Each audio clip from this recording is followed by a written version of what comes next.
Guys, come with me to try local food at the largest night market here in Brunei. So around 500 meters away nga lang yun sa pinagsistayan namin, kaya dun kami magde-dinner for tonight. So time check, it's 5:46 and baka 6:30 pa kasi pwede mag-dine in since Ramadan ngayon. So medyo late na kami pumunta, kahit 4 PM pa lang naman open na sila. So this is Gadong Wet Market or Gadong Night Market. So ito na itsura niya, may parking naman sila here.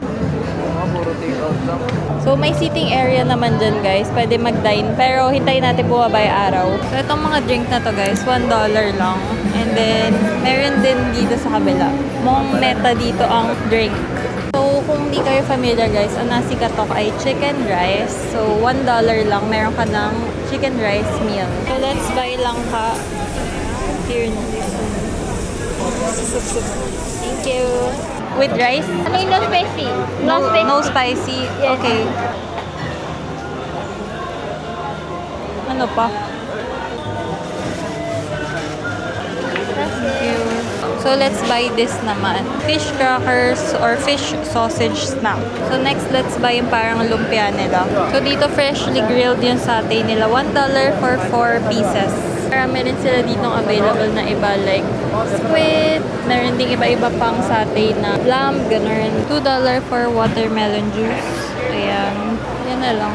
10. So, sobrang dami ko na nabili, guys. And mag-wait na lang kami na pwede na kumain kasi parang medyo maliwanag pa. And hindi pa kumakain yung mga tao. So, let's eat. Ito muna yung beef. Sarap. 4 pieces lang to, di ba? Not spicy daw. Ito, watermelon. Ang laki. Pwede na, no? Lumpia nila. Gano? Tamis. Dessert ba to? Ito feeling ko masarap. Turon na.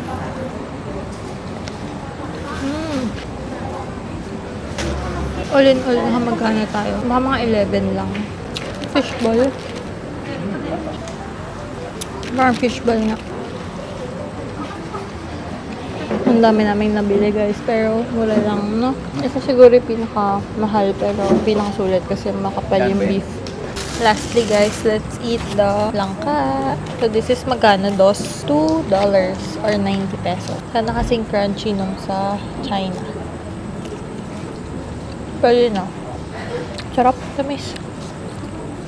Thank you so much nga sa pagsama sa aking cravings and see you on our next one. Bye!